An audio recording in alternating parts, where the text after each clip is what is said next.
Hello, and welcome to the setup of the Kansha M878 4D massage chair. In this video, we're going to walk you through the step-by-step assembly of setting up your new premium massage chair. When your chair arrives, it's going to be in 3 separate boxes. The larger of the 3 boxes contains the main body of the chair.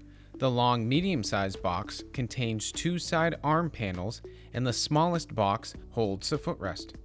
The only tools required for this assembly is an M8 hex key and a Phillips head screwdriver, which both come included within the accessory box.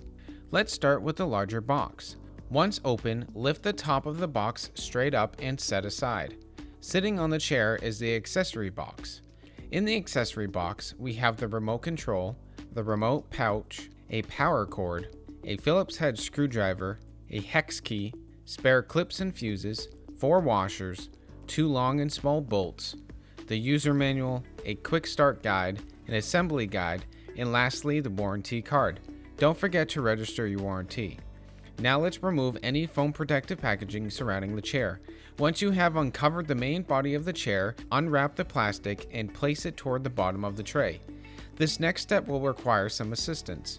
With a partner, lift the chair up and out of the tray. Place the chair in an open, clean area to resume the rest of the assembly.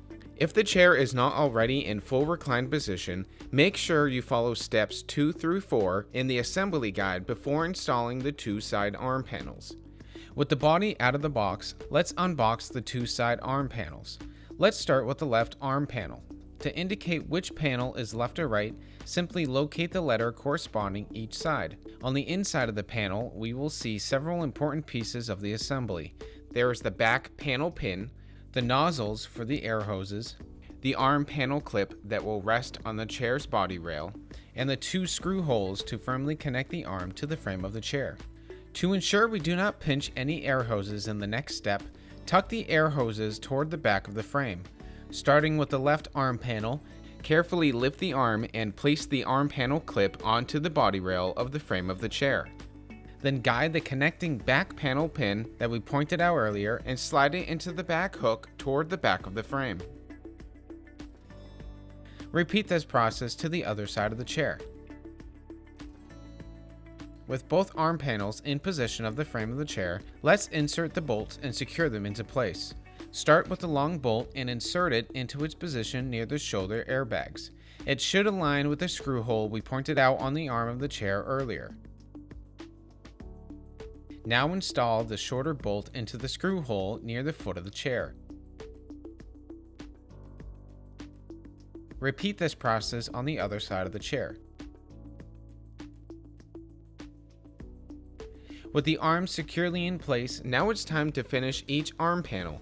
To connect the air hoses to the back of the arm panel, we must bring the chair to an upright position. With the power cord, plug the chair into power and flip the power switch on, located on the side of the chair. Now it's time to connect the remote. Toward the foot of the chair, locate the remote cord connection plug. You will find the port under the seat cushion near the screw on the right arm of the chair.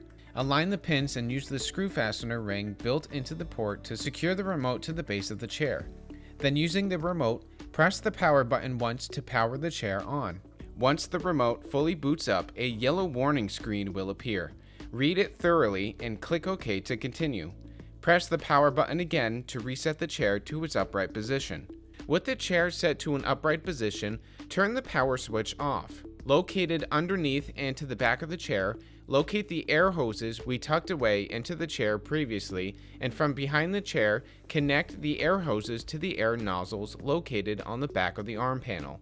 When connecting the air hoses, each nozzle is numbered accordingly. It's important to match the numbers with each other to ensure proper installation. Repeat this to the other side.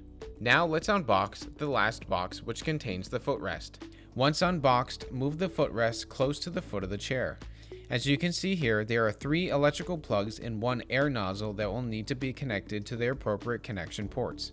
Plug the 6-pin electrical plug into the 6-pin port, the 8-pin plug into the 8-pin port, the 12-pin plug into the 12-pin port, and finally the air hose to the air nozzle.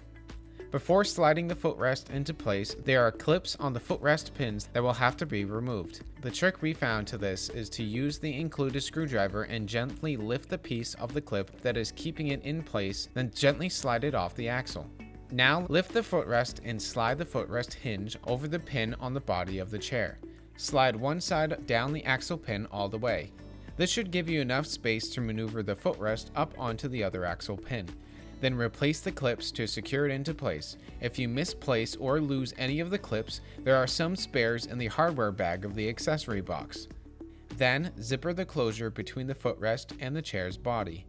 Now let's attach the remote control pouch to the side of the arm panel using the Velcro tab to hang it off the outer edge of the armrest. Next, remove the vacuum sealed plastic wrap protecting the remote to improve visibility on the screen. Now that the chair is fully assembled, toggle the main power switch back on and turn on the chair using the remote. Then run an auto program to ensure that everything is working properly. If everything is working properly, feel free to take a seat and relax. Enjoy your new Kansha M878 4D massage chair.